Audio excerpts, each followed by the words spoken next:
भी है। मधुसूदन सरस्वती जैसा विद्वान इतना बड़ा कृष्ण भक्त है। करपात्री जी महाराज जैसा विद्वान इतना बड़ा राम भक्त है। हमारे महाराज जी स्वामी अखंडानंद जी महाराज ज्ञान सिंधु की तरह बैठते थे, कृष्ण भक्त थे। ये प्रयागराज है, त्रिवेणी, एक मार्ग का आग्रह नहीं है। भगवान वहाँ कहते हैं कि ही मग जाई। जो एक घाट पर बैठा हो ना, उससे नहीं पूछते, उससे पूछने में अपनी ही ला देगा वो। त्रिवेणी में बैठा हुआ व्यक्ति बोलता है, जैसी आपकी रुचि हो, सामर्थ्य हो, योग्यता हो, उसके अनुसार रास्ता बता सकता है।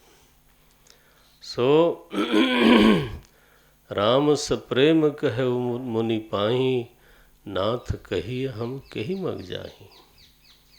मुनि हंसे, मन में हंसे, बोले सुगम सकल मग तुम कहूँ आई। आप जिस मग पे चलो सब आपके लिए सुगम है, लेकिन अगर आप व्यवहार में दिखाना चाहते हो तो मैं कुछ ब्रह्मचारियों को बुलाता हूँ। तो 3-4 को बुलाया था, वो सारा गुरुकुल ही आ गया। बोले महाराज हम जानते हैं, हम लेके जाएंगे, हम लेके जाएंगे। तो उसमें से 4 लोगों को चुना है। 7 लाख मुनि शिष्य बुलाए, सुनि मुनि मुदित 50 आए, 50 शिष्य आए। 4 को चुना उन्होंने। मुनि बटु 4 संग तब दीन है। ये मार्ग दिखाने वाले ब्रह्मचारी वेद हैं। हाँ, चारों वेदों के निर्देशन में भगवान चले। यमुना जी के किनारे पहुँचे। गंगा जी से प्रयाग में प्रवेश किया था, यमुना जी के किनारे पहुँचे, वहाँ पार हुए।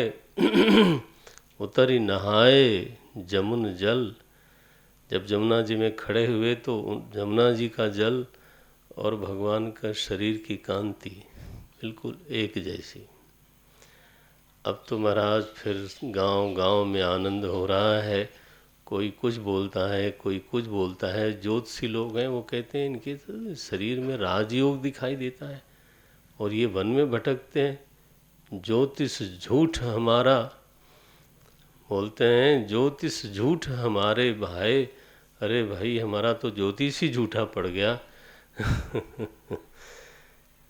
तो कोई पहले ही जाके बट वृक्ष के नीचे अपना गमछा बिछाता है। बोले महाराज यहाँ थोड़ा रुक के जाओ।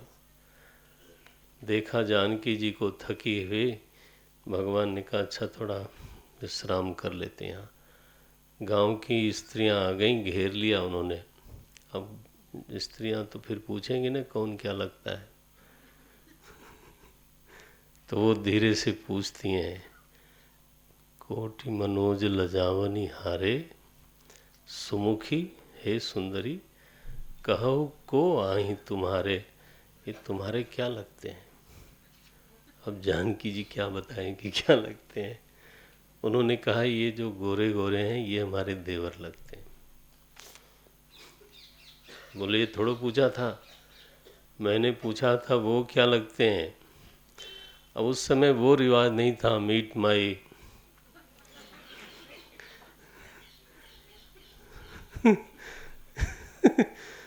उस समय नहीं था वो, तो थोड़ा शर्म का गहना पहने हुए बैठी थी लोग। तो यहाँ लिखा जानकी जी के बारे में, बहुरी बदन विधु अंचल ढाकी। माता जी ने अपना आंचल सिर पे किया और तिरछे नयननी, तिरछा करके नयन बोलती हैं, निज पति कहेउ तिन्हई सिय सैननी। धीरे से फुसफुसा के बोला होगा, ये हमारे पति देव हैं। ओ परमानंद हो गया माताओं को। वहाँ पे गांव गांव में ऐसे आनंद होता है, सारे ग्रामवासियों को परमात्मा भक्ति रस लुटाते हैं। धीरे धीरे वो वाल्मीकि जी के आश्रम में पहुँचे। ये 123 दोहे की बात की पंक्ति है। इस आश्रम में पहुँचा के मैं कथा को विराम देता हूँ। देखत वन सर शैल सुहाए, वाल्मीकि आश्रम प्रभु आए। वाल्मीकि आश्रम में प्रभु जी पहुँचे हैं। कैसा आश्रम है? वाल्मीकि जी अभी दिखे नहीं। कैसा आश्रम है? राम दीख मुनि बास सुहावन, सुंदर गिरि कानन जल पावन, सरिन सरोज बिटप बन भूले। सरोवरों में फूल खिले हैं, गुंजत मंजु मधुप रस भूले। प्रकृति बिल्कुल शोभायमान हो रही है। आश्रम का सौंदर्य तो प्रकृति से ही है ना। प्रकृति को उजाड़ करके केवल बिल्डिंग बनाने से वो आश्रम नहीं लगता, फिर वो जरूर हॉस्टल लगता है। ऐसा नहीं। खग मृग विपुल कोलाहल करें, विरहित बैर मुदित मन।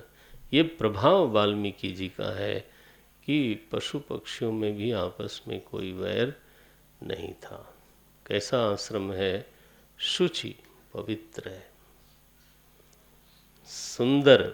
ये सुंदर बाद में आता है, पहले पवित्र है। इस शुचिता का इतनी बड़ी महिमा है। शुचिता सौंदर्य प्राकट्य का द्वार है। यदि शौच न हो, पवित्रता न होना, तो सौंदर्य कभी प्रकट नहीं होता।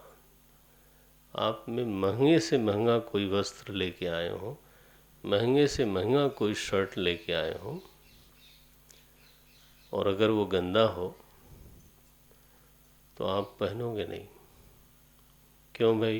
अरे तो गंदा है, इतना महंगा है, इम्पोर्टेड है, ब्रांडेड है। ओहो, ब्रांड वहाँ पे ही लगा हुआ है, ऐसी जगह लगा होगा दुनिया देखेगी किस ब्रांड का आप, है ना। आजकल तो ऐसे ही होता है, लोग शॉपिंग करने जाते हैं महंगी महंगी चीज़, लेकिन अगर वो गंदा हो तो उसका सौंदर्य नहीं। आप मार्बल फ्लोर हो, लगाओ, इटालियन मार्बल लगाओ।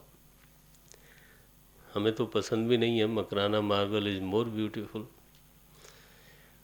लगाओ, लेकिन गंदा हो फर्श तो सौंदर्य प्रकट नहीं होगा। लेकिन खादी का कपड़ा हो, ठीक है, स्वच्छ पवित्र हो, पहनने में मज़ा आता है। पवित्रता सौंदर्य को प्रकट करती है, उस पर पूरा ध्यान है। भगवान ने नोटिस किया कि इस आश्रम में शुचि, फिर सुंदर, शुचि सुंदर आश्रम निरखी हर्षे राजीव नयन, सुनि रघुवर आगमन मुनि आगे आयव लैन। वाल्मीकि जी आगे आगे आए स्वयं।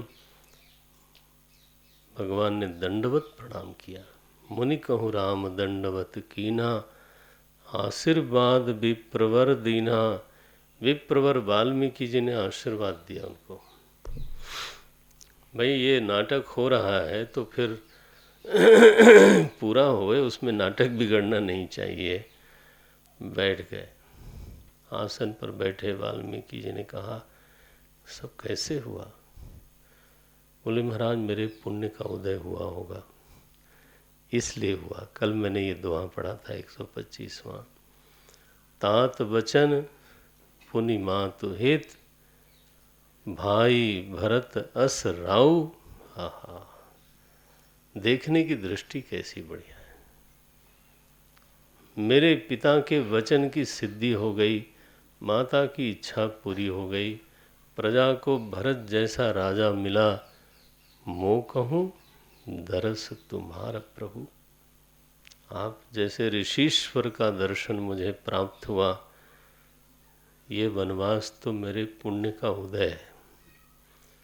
सब मम पुण्य प्रभाव, ऐसी चर्चा चलती है। अब फिर यहाँ एक दार्शनिक प्रसंग है। तो तो वयं सन्ध्याकाले पश्यामः। इदानीं तु आरती भविष्यति।